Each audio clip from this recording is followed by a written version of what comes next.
competition now continues with one of the biggest names in all of mud racing, the Tater, Ron Pence, coming up next. And there is the pensive look inside that racing helmet, and there is a look at Tater out of the state of Missouri, and he goes up against the vehicle called the Equalizer. This is Mike Garrett. Now, Mike Garrett is not new to the sport, but he is new to this engine combination. We understand this is one of the first times he's ever been behind a supercharged engine. Now, he's excited about running the engine, but he also knows a 287 quick and right off to his right is the bad boy of the sport, the gentle giant of the sport, if you will. You know, he lets his right foot do the talking. It's just amazing. He's one of the nicest guys in the world, but he'll rock it. Oh, and he is out of the lane. He is out of the lane, and we could have a disqualification. Ron Pence, Tater. Yes, there it is. It's official. The officials have just disqualified Ron Pence. He got out of his lane, and there is a 327. There is a 327 for Mike Garrett. Gary, the rule of thumb in this sport is when you hit the straw, that's all. That's exactly what happened there. He goes on the trailer one shot, a long haul for nothing. But Pence was running his race. He was doing exactly what he wanted to do. He left when he wanted to. He took the shot. It didn't work for him. It didn't work. He also wiped out the timing light. One more look now at Tater, Ron Pence. One of the biggest names in this sport, and right there he gets in trouble, takes the straw, takes the highway cone and the light. Let's get on talk now to Ron Pence. Well, Ron Pence, everybody was watching you, but it looked to me like you hooked some kind of a rut out there and just really didn't have a whole lot to control. Yeah, she just went sideways right off the line. It's hard to get it back going again. A man of few words. He lets the foot do the talking. Here's the marquee matchup of the entire afternoon.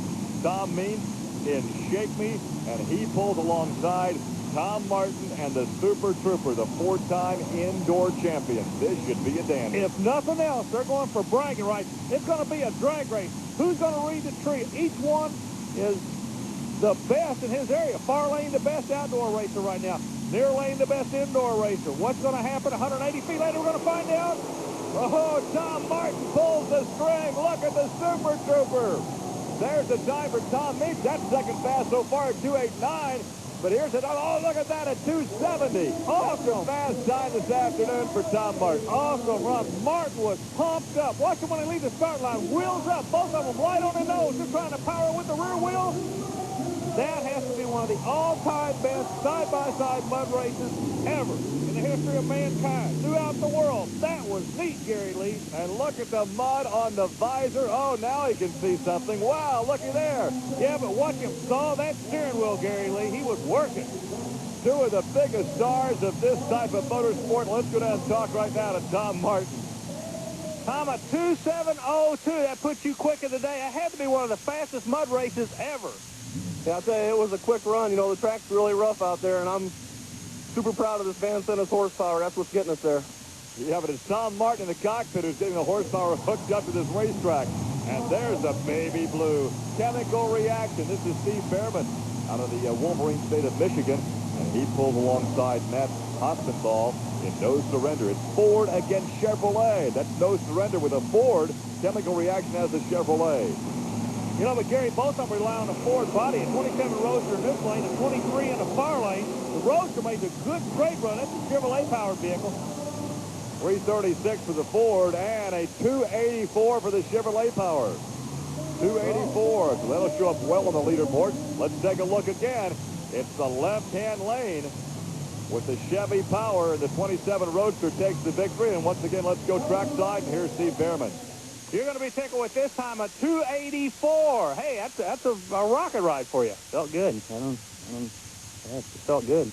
Looks like I was going towards the lights, but I figured I couldn't do more damage than anybody else has done to them, so I just stayed on it. That's what you do. That's right. Hammer down and keep her as straight as possible.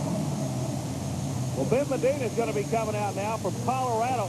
He's a real nice guy in the sport. Takes his family with him everywhere he goes. Relies on the Militant horsepower to really get this Jeep down the track. Now, in the other lane, it'll be showtime.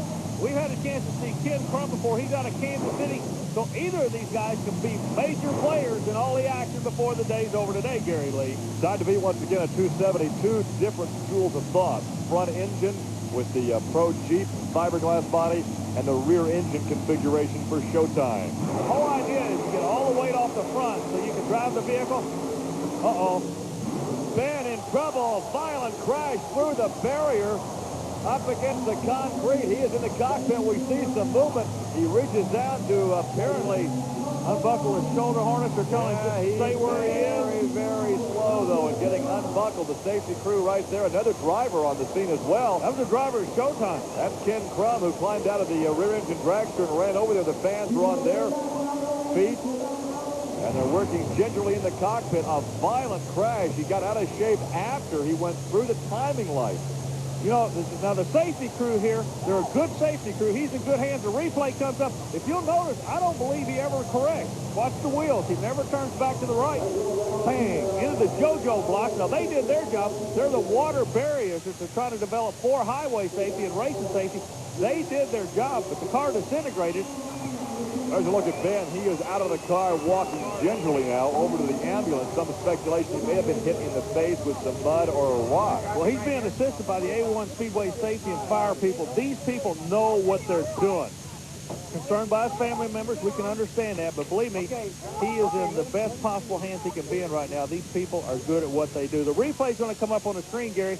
And I tell you, I think he was hit in the face with something because I don't see him make a move at all to correct that vehicle. He does not ever turn back to the right.